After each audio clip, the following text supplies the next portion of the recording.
Samajwadi party के प्रदेश के अध्यक्ष, यहाँ पर उपस्थित सांसद, पूर्व सांसद, विधायक, पूर्व विधायक, सभी राष्ट्रीय सम्मेलन के डेलीगेट्स, आदरणीय श्रीमती जया बच्चन जी और उपस्थित बड़ी संख्या में नौजवान साथी पत्रकार बंधुओं, मैं सबसे पहले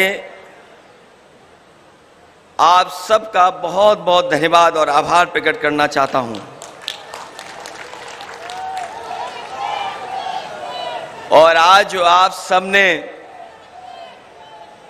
मुझे अध्यक्ष चुनकर के जो भरोसा जताया है,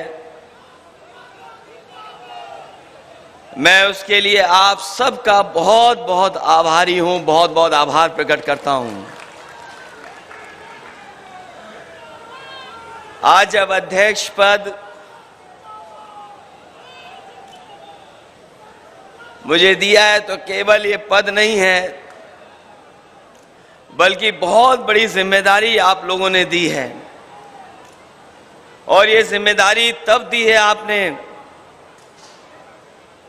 जब देश के लोकतंत्र को खतरा है, संविधान को खतरा पैदा कर दिया है और धीरे धीरे दिल्ली और लखनऊ में जो सरकारें हैं उन्होंने सभी संस्थाओं पर कब्जा कर लिया है। जो आपने मुझे जिम्मेदारी दी है,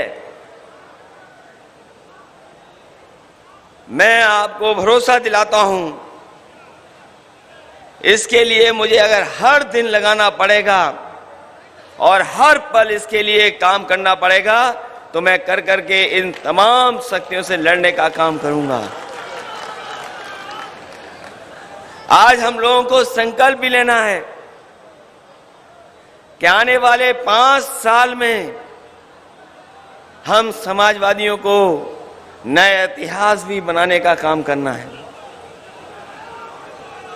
मुझे याद है कि नेताजी हमेशा चाहते थे कि समाजवादी पार्टी राष्ट्रीय पार्टी बने। नेताजी और हम लोगों ने मिलकर के बहुत कोशिश की और प्रयास किया, लेकिन आज के दिन जब 5 साल आप मौका दे रहे हैं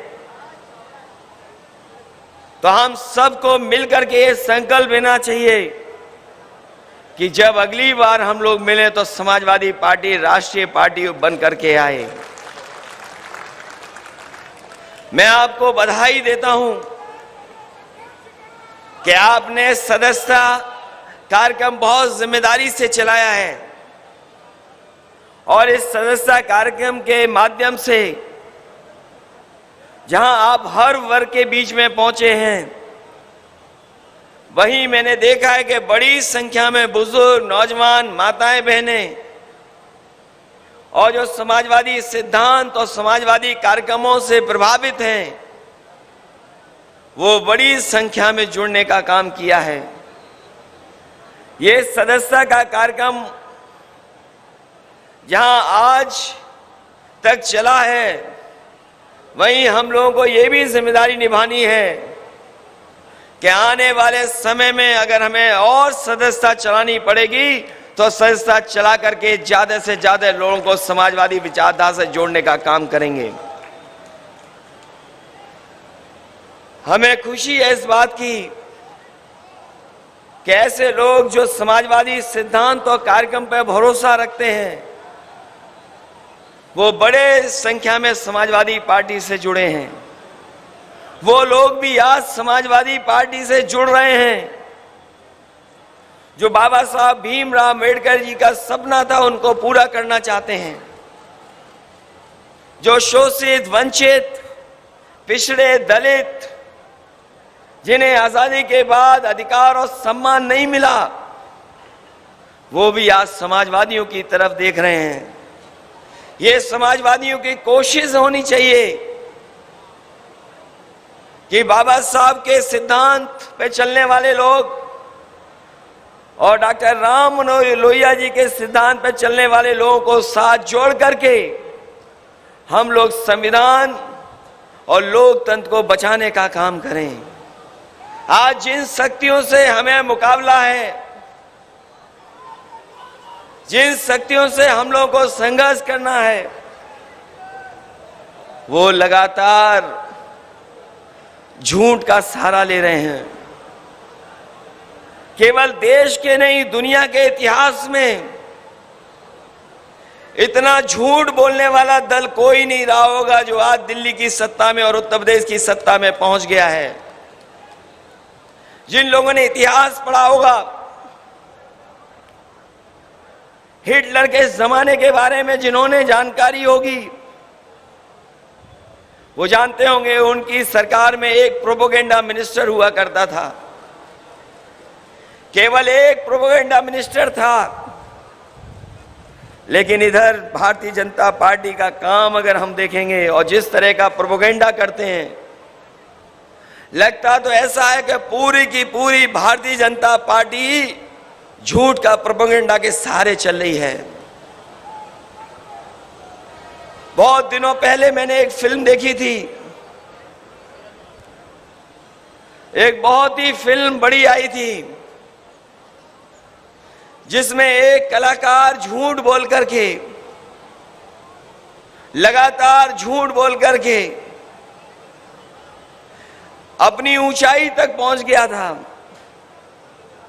वो झूठ के सहारे ही तरक्की कर रहा था। जहां कहीं भी उसे आगे बढ़ना होता था, वो झूठ का सहारा लेकर के ही बढ़ता था। वो अपने लोगों से भी झूठ बोल बोल करके झूठ की आदत डाल ली थी।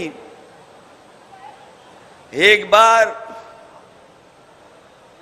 उसके बेटे का जन्मदिन था। कई जन्मदिन पर झूठ बोल करके भी उनके जन्मदिन पर नहीं पहुंचा करता था। उस दिन जब बेटे ने आसमान की तरफ देखा तो तारा टूटते हुए उसने देखा, और उसे याद आया कि तारा टूटने के समय जो मांग की जाती, जो इच्छा की जाती, वो पूरी होती है। जब उसने तारा टूटते हुए देखा तो यही इच्छा की उसने कि आज के बाद से हमारे पिताजी सच बोलें, सच के अलावा कुछ न बोलें। और वो इच्छा पूरी हो गई। उसका झूठ पकड़ा गया, झूठ ऐसा पकड़ा गया कि सब पोल खुल गई। इसलिए समाजवादी साथियों, आज नवरात्र है, नवरात्र के व्रत चल रहे हैं। बहुत से हमारे साथी हैं जिन्होंने व्रत रखा हुआ है। आज हम मां दुर्गा से यही मांग करें और यही मांगे, वो जो सत्ता में लोग हैं वो सच बोलने लगे। और याद रखना, जिस समय ये सच बोलेंगे, ये राजनीति की धरातल में पहुंच जाएंगे, इनको कोई पूछने वाला नहीं मिलेगा। याद कीजिए वो नोटबंदी, और नोटबंदी में यह कहा गया था कि नोट बंद हो जाएंगे, काला धन वापस आ जाएगा और भ्रष्टाचार खत्म हो जाएगा। अगर हम पीछे मुड़ करके देखें, जब से नोटबंदी हुई है, बताओ कितना काला धन वापस आ गया है, कितना भ्रष्टाचार खत्म हो गया। और उस समय जो बैंक में बच्चा पैदा हुआ था जिसका नाम खजांची हम लोगों ने रखा था, उसको भी ये सरकार के लोग भूल गए। अगर कोई याद रखता है उसको जन्मदिन पे, तो केवल हम समाजवादी लोग हैं। खजांची का हर बार 8 और 9 नवंबर को उसका जन्मदिन मनाते हैं। जीएसटी के नाम पर व्यापार को बढ़ावा देने वाले लोगों ने जीएसटी को लागू कर करके हमारे तमाम व्यापारियों को नुकसान पहुंचाया। जिन्होंने काले कानून ला करके ये बता दिया कि वो किसानों के साथ नहीं है, काले कानून को लेकर के किसानों ने आंदोलन किया, धरना प्रदर्शन किया, कई सौ किसान की जान चली गई, शहीद हो गए, लेकिन काले कानून वापस नहीं लिए। जैसे ही चुनाव आया, और हमारे समाजवादी साथियों को याद होगा, जिस समय गाजीपुर से, उस गांव से जहां पर समाजवादी पूर्वांचल एक्सप्रेसवे शुरू होता है, वहां से रथ यात्रा शुरू की। पूरे दिन चला करके, रात भर चला करके जब लखनऊ पहुंचे तो आपको याद होगा अगले दिन ही काले कानून वापस हो गए। ये चुनाव के लिए वापस हुए हैं, लेकिन अपने लोगों को लाभ पहुंचाने के लिए ये लगातार इसी तरह के कानून ला रहे हैं। अगर कोई आंकड़ों को देखेगा तो आंकड़े ये बताते हैं सबसे ज्यादा अगर कर्ज माफ किसी व्यापारी उद्योगपति का हुआ है तो वो गुजरात के उद्योगपति और व्यापारियों का हुआ है। आंकड़े ये भी सच्चाई बताते हैं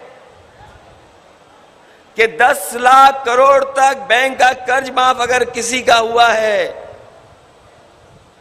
तो वो सब गुजरात के व्यापारी उद्योगपति हैं। किसी किसान का कर्ज माफ नहीं हुआ। और कल का जिन्होंने विज्ञापन देखा होगा, अखबार के फ्रंट पे छपा था,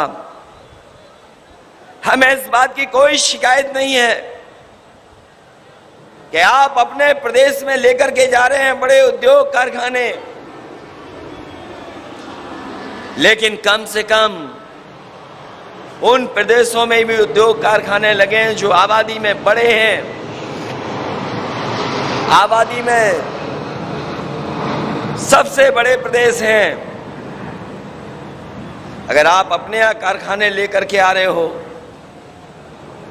तो उत्तर प्रदेश है, बिहार है, जहां आबादी में सबसे ज्यादा गरीब लोग रहते हैं, किसान हैं, नौजवान हैं, जिन्हें सबसे ज्यादा नौकरी और रोजगार की जरूरत है, उनके साथ भेदभाव क्यों? और भेदभाव उत्तर प्रदेश के साथ क्यों? जिस प्रदेश ने सरकार बनवाई हो, एक बार नहीं 2 बार, उस प्रदेश को क्या लाभ पहुंच रहा है डबल इंजन की सरकार का? डबल इंजन की सरकार केवल धोखा दे रही है। जहां नौकरी रोजगार नहीं, और मुझे अभी कुछ दिन पहले जानकारी मिली थी कि फर्रुखाबाद में 12 जिलों की अग्निवीर की भर्ती हो रही थी। 12 जिलों से लगभग 1,13,000 नौजवानों ने फॉर्म भरे थे भर्ती के लिए फौज की। 12 जिलों में जो नौजवान आए थे वो भर्ती के लिए आए थे। 1,13,000 की तो खबर निकली, लेकिन कितने को भर्ती मिली है इसकी खबर आज तक नहीं मिली है। और यही भर्ती जब उत्तर प्रदेश के दूसरे जिलों में जाएगी तो सोचो कितने बड़े पैमाने पर नौजवान नौकरी और रोजगार चाहते हैं। इन्होंने देश की सबसे प्रतिष्ठित फौज हमारी, उसके साथ भी धोखा देने का काम किया है। अग्निवीर जैसी टेम्परेरी नौकरी कोई स्वीकार नहीं कर सकता, लेकिन गरीबी के कारण, बड़े पैमाने पे बेरोजगारी के कारण हमारे नौजवान दुखी हैं, उसके बावजूद भी नौकरी और रोजगार के लिए जा रहे हैं। सरकार ये न समझे कि वो आ रहे हैं भर्ती के लिए, वो गरीबी और बेरोजगारी की वजह से भर्ती में पहुंच रहे हैं। और जितनी भी संस्थाएं हैं, उन संस्थाओं में जो संविधान से हमें अधिकार और सम्मान मिलता था उसके साथ भी इन्होंने खिलवाड़ की है। जहां यूनिवर्सिटी, कॉलेज, सरकारी नौकरियां पिछड़े और दलितों भाइयों को जो सम्मान मिलता था, नौकरियां मिल जाती थी, जिस रास्ते पे ये सरकार जा रही है उनको भविष्य में नौकरी और रोजगार नहीं मिलेगा। आप यूनिवर्सिटियों के आंकड़े उठा लीजिए, जहां आरक्षण के साथ खिलवाड़ कर रहे हैं, वहीं हमारा नौजवान पढ़ा लिखा ना बन जाए, उसके साथ भी खिलवाड़ कर रहे हैं। क्योंकि बीजेपी के लोग जानते हैं जब पढ़े लिखे होंगे नौजवान तो वो तर्क कर सकते हैं, और तर्क करेंगे तो उनकी सच्चाई सामने आ जाएगी। इसलिए वो नौजवानों को पढ़ने लिखने का भी अवसर नहीं दे रहे हैं। और जिस तरीके से अन्याय हो रहा है, केवल एक दो घटना नहीं, पूरे उत्तर प्रदेश में बड़े पैमाने पे चिन्हित कर करके और पूरा प्लानिंग के तरीके प्लानिंग करके कि किन लोगों के साथ और किन को जेल भेजना है। हमने आपने देखा जब से बीजेपी की सरकार आई है, आदरणीय आजम खान साहब के ऊपर अन्याय रुक नहीं रहा है। राजनीतिक इतिहास में कम लोग होंगे जिनके ऊपर इतने मुकदमे लगाए गए हों, झूठे मुकदमे लगाए गए हों, और अधिकारियों को यह भेज करके भेजा गया हो कि आपको प्रमोशन, आपकी तरक्की और आपको अच्छे स्थान पे तभी पोस्टिंग मिलेगी जब आप अन्याय करेंगे। मुझे बता दो, आज के समय पर कौन नहीं उनके कहने से करेगा। अधिकारियों को जानबूझ करके समझा करके ये भेजा जा रहा है कि आपको किस पे झूठे मुकदमे लगाने हैं, किसके ऊपर अन्याय करना है। 2 साल लगभग उन्हें जेल रहना पड़ा। उनके परिवार का कोई सदस्य नहीं बचा जिसके ऊपर झूठे मुकदमे न लग गए हों।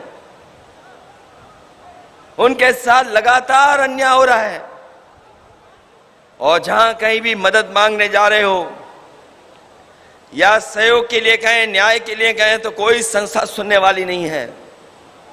लेकिन हमें उम्मीद है कि जिस तरीके से सुप्रीम कोर्ट ने राहत दी, आने वाले समय में उन्हें कोर्ट के माध्यम से राहत मिलेगी, उन्हें उनका सम्मान वापस होगा।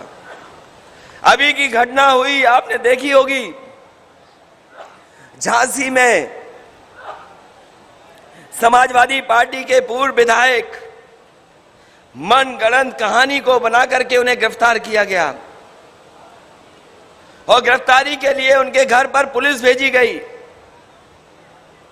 जब कोई घर में नहीं मिला तो उनके बेटे को उठा ले गए। बेटे को रात में उठा करके थाने में बैठा दिया, और जब तक हाजिर नहीं हुए तब तक ये कहते रहे कि अभी तो बेटा उठाया है, परिवार के और भी सदस्य उठाए जाएंगे, और हमें तो ऊपर से निर्देश है कि कोई भी अन्याय कर लो, कोई भी मुकदमे लगा दो, हमें विधायक हाजिर चाहिए। ये तो कार्रवाई हो रही समाजवादियों पर। मैं पूछना चाहता हूं इस सरकार के लोगों से, अभी यह दलित नौजवान जो पढ़ने वाला था, परीक्षा देने आया था, 14 साल का, उसको इतना पीटा कि उसकी जान ले ली। कई दिन उसका इलाज चला, उसके बाद भी जान नहीं बची, उसकी जान चली गई। लेकिन वहां का टीचर फरार है, टीचर को कोई नहीं पकड़ रहा, और टीचर इसलिए फरार है क्योंकि मुख्यमंत्री की जो जाति है वही जाति उस टीचर की है, इसलिए वो फरार है, उसको पुलिस छू नहीं सकती। और अगर इनका खासम खास अधिकारी होगा, बताओ एक आईपीएस फरार है कि नहीं फरार है? अभी तक उसके घर वालों से नहीं पूछताछ हो रही है, उसकी पत्नी को नहीं उठा रहे आप, उनके घर वालों को नहीं उठा रहे आप। अगर समाजवादी लोग होंगे तो उनके घर परिवार तक पुलिस पहुंच जाएगी। ये कौन सा लोकतंत्र है? ये कौन सी व्यवस्था है? अगर समाजवादी लोग झंडा दिखाएंगे, अगर आपको आपके फैसलों का विरोध करेंगे तो आपको बम लगा करके जेल भेज दिया जाएगा। ये है सरकार, ये सरकार जो बनी है, ये सरकार जनता की बनाई हुई नहीं है। आज भी जब आप सदस्यता करने गए होंगे, जनता के बीच में गए होंगे, तो आपने महसूस किया होगा कि जनता को भी भरोसा नहीं कि सरकार कैसे बन गई।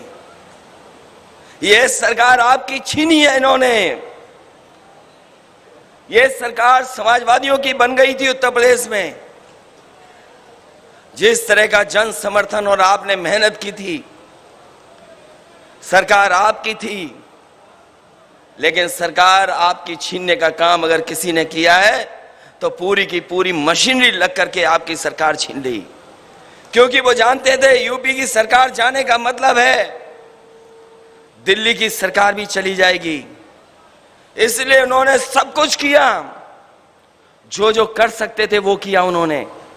और जिससे हमें सबसे ज्यादा उम्मीद थी कि न्याय मिलेगा, इलेक्शन कमीशन, उसने बीजेपी के इशारे इस पर, पन्ना प्रभारियों के इशारे पर जानबूझ करके हमारे यादव और मुसलमानों के वोट, कोई विधानसभा ऐसी नहीं है जहां पर 20,000 कम न कर दिए हों, 20,000 वोट न काट दिए हों।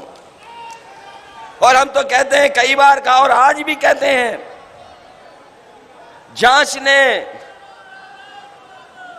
जांच करके देख लें तो आज भी 20-20 हजार वोट हमारे वहां से उड़ा दिए गए। कईयों के नाम काट दिए गए, कईयों को इस बूथ से दूसरे बूथ पे पहुंचा दिया, एक परिवार के सदस्य को यहां पहुंचाया, दूसरे को वहां पहुंचाया। ये भारतीय जनता पार्टी का स्ट्रेटेजी का पार्ट था। और मैंने कुछ दिन पहले जब डाटा इंजीनियर को बुलाया था, अब तो रिजल्ट बदला नहीं जा सकता, रिजल्ट दिखाई दे रहा है सामने। हमने और आपने अगर ये मुकाबला किया होता और अपने पक्के बूथों पे अगर 2%, 3% भी वोट बढ़ा दिया होता तो इतनी बेईमानी के बाद भी भारतीय जनता पार्टी की सरकार नहीं बनती, समाजवादियों की सरकार उत्तर प्रदेश में होती। इसलिए कल भी किसी साथी ने कहा था कि अपना बूथ सबसे मजबूत बनाना पड़ेगा, एक भी वोट बंटना नहीं चाहिए। पूरे देश की राजनीति को दिशा देगा उत्तर प्रदेश, और पूरे उत्तर प्रदेश के लिए साजिश, षड्यंत्र और न जाने कौन सी नई चीज लेकर के आएंगे बीजेपी के लोग। बीजेपी के लोगों ने प्रचार किया अपना झूठ छिपाने के लिए कि राशन से उनकी सरकार बन गई। उन्हें साइलेंट वोट मिला है। साइलेंट वोट हमारी माताओं बहनों के लिए कहते हैं। इसलिए हम समाजवादी साथियों से अपील करेंगे कि ज्यादा से ज्यादा माताओं बहनों के बीच में जाएं और सरकार ने जो नाकाम हुई है, क्योंकि आज सबसे ज्यादा घटनाएं किसी पर हो रही है तो हमारी माता बहनों पर। आज हम अगर एनसीआरबी के आंकड़े देखें, चाहे वो बलात्कार की घटना हो, चाहे छेड़खानी की घटना हो, चाहे उनके जेवर छीनने की घटना हो, सबसे ज्यादा उत्तर प्रदेश में महिलाओं पर हो रहा है। वहीं दलित और पिछड़ों पे भी सबसे ज्यादा अन्याय है। जेलों में अगर आंकड़े निकलवाओगे तो सबसे ज्यादा पिछड़े और दलित आप पाओगे, और किसी के ऊपर अन्याय नहीं हो रहा। उन्हीं को जेल में ठूस दे रहे हैं, इलाज मिल नहीं रहा है। जो सुविधाएं दी गई थी वो सुविधाएं भी खत्म कर दी गई हैं। जिस डबल इंजन की सरकार को बजट डबल करना चाहिए था, आज सरकारी अस्पतालों में इलाज नहीं है। ये कितने भी वादे कर दें, कितने भी मेडिकल कॉलेज खोल दें, इन्होंने इलाज नहीं देना है, क्योंकि अंदर ही अंदर ये प्राइवेट लोगों से मिले हुए हैं। जिस तरीके से रेलवे की जमीनें बेच दी, हवाई अड्डे बेच दिए, सरकारी जो संस्थाएं थी जो लाभ पहुंचाती थी वो बेच दिए। ये अंदर ही अंदर प्राइवेट लोगों से भी साठगांठ किए हुए हैं कि सरकारी व्यवस्था फेल हो जाएगी तो लोग मजबूरी में प्राइवेट में जाकर के इलाज कराएंगे। उन्हीं संस्थाओं को आगे बढ़ाने की साजिश है इनकी। इसलिए इस मौके पर मैं आपका जहां धन्यवाद दे रहा हूं, वही जिम्मेदारी हम लोगों पे बड़ी है। देश को बचाने के लिए अगर कोई आगे आ सकता है तो उत्तर प्रदेश में समाजवादी लोग हैं, समाजवादी ही मुकाबला कर सकते हैं। और हम लोगों का अगर कोई संघर्ष करना पड़ेगा, ना हम लोग पैदल चलने में घबराते हैं, ना साइकिल चलाने में घबराते हैं। और यहाँ बहुत सारे अनुभवी लोग हैं, समय समय पर किसान और नौजवानों के मुद्दों पर जेल गए हैं। अगर हम समाजवादियों को भी जेल भरनी पड़ी, जैसा नेताजी ने कई बार जेल भरी हैं, हम लोग भी जेल भरने के लिए तैयार रहेंगे, पीछे नहीं हटेंगे।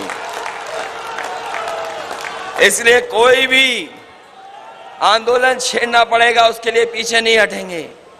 लेकिन वहीं हमारी जिम्मेदारी बनती है कि अगर बीजेपी के लोग बूथ पर और गांव में झूठा प्रचार कर करके जनता को गुमराह करते हैं, हमें समय समय को जनता को सावधान करना पड़ेगा। ये राशन फ्री करने वाले लोग हमारे गरीबों को स्ट्रेचर तक नहीं दे पा रहे हैं। जो गांव में एम्बुलेंस पहुंच जानी चाहिए वो एम्बुलेंस नहीं दे पा रहे हैं।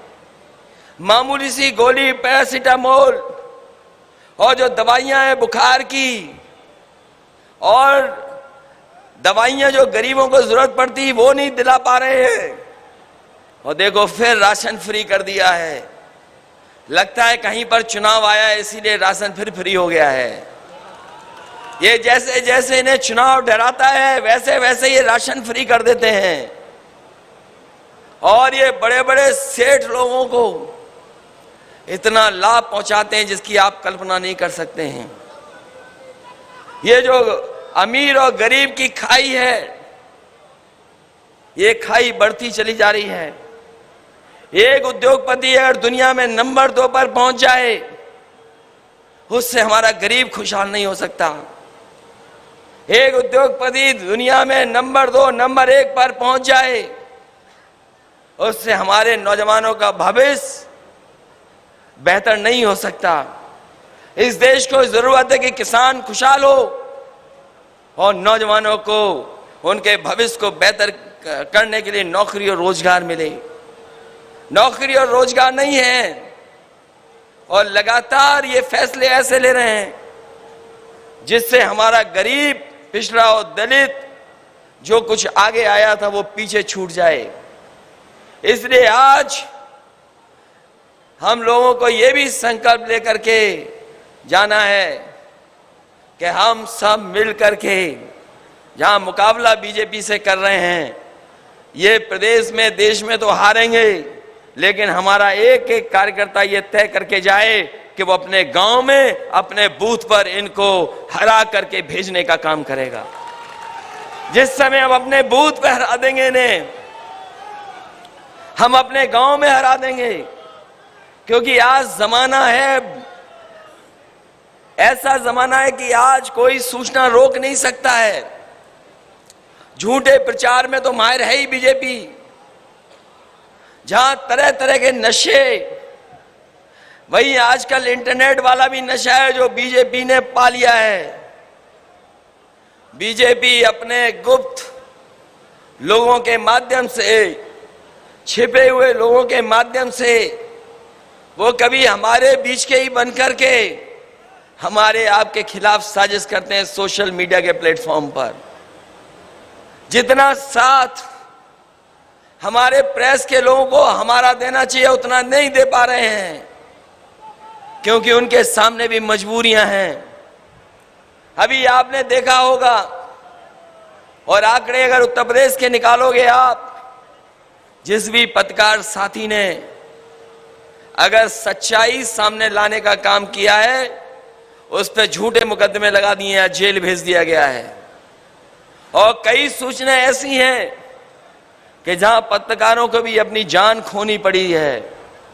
सोचो अगर पत्रकारों पर हमला हो, उन पर ऐसा दबाव हो और बजट के लिए उत्तर प्रदेश और दिल्ली की सरकार उनके लिए खजाना खोल दे, तो सोचो हमारी आवाज कितनी पहुंच पाएगी गरीब तक। इसलिए मैंने कहा आपसे, हिटलर के जमाने में तो एक प्रोपेगेंडा मिनिस्टर था, लेकिन बीजेपी की सरकार में हर मंत्री और भारतीय जनता पार्टी का प्रोपेगेंडा में एकदम आगे निकल गए हैं। इसलिए जमीन पर जहां मुकाबला करना है, कोई आपका साथ नहीं देगा, इसलिए आपको एक दूसरे का साथ देना पड़ेगा। ये जो संस्थाओं पे बैठे लोग हैं वो आपका साथ तभी देंगे जब देखेंगे कि आप ताकतवर हैं जमीन पर, और अगर जमीन पर कोई भी ताकतवर है आज तो हमारे समाजवादी साथी हैं, उसका कोई मुकाबला नहीं कर सकता। इसलिए इन मौके पर जहां आपने इतनी बड़ी जिम्मेदारी दी है, मैं आपको भरोसा दिलाता हूं इस जिम्मेदारी को पूरा निभा करके और जो चुनौतियां सामने हैं उन चुनौतियों का मुकाबला कर करके समाजवादी पार्टी का एक नया इतिहास बने। जो जिम्मेदारी हम लोगों को मिली है, जो विरासत में हम लोगों को, चाहे वो लोहिया जी के सिद्धांतों की मिली हो, हमारे मोहन सिंह जी, विभूषण तिवारी जी, बहुत सारे समाजवादी नेताओं ने और नेताजी ने जो संघर्ष का रास्ता दिखाया है, उसी विरासत को आगे बढ़ा करके हम लोग गरीब, किसान, शोषित, वंचित और दलित पिछड़ों के भविष्य को बेहतर बनाने का काम करेंगे। आपका बहुत बहुत धन्यवाद और बहुत बहुत आभारी हूं कि आपने एक बार फिर मुझे मौका दिया इस सेवा करने का और काम कर करके उत्तर प्रदेश को आगे बढ़ाने का। बहुत बहुत धन्यवाद, बहुत बहुत बधाई देता हूं मैं अपने सभी डेलीगेट्स को और सभी कार्यकर्ताओं का बहुत बहुत धन्यवाद देता हूं। बहुत बहुत बधाई आपको।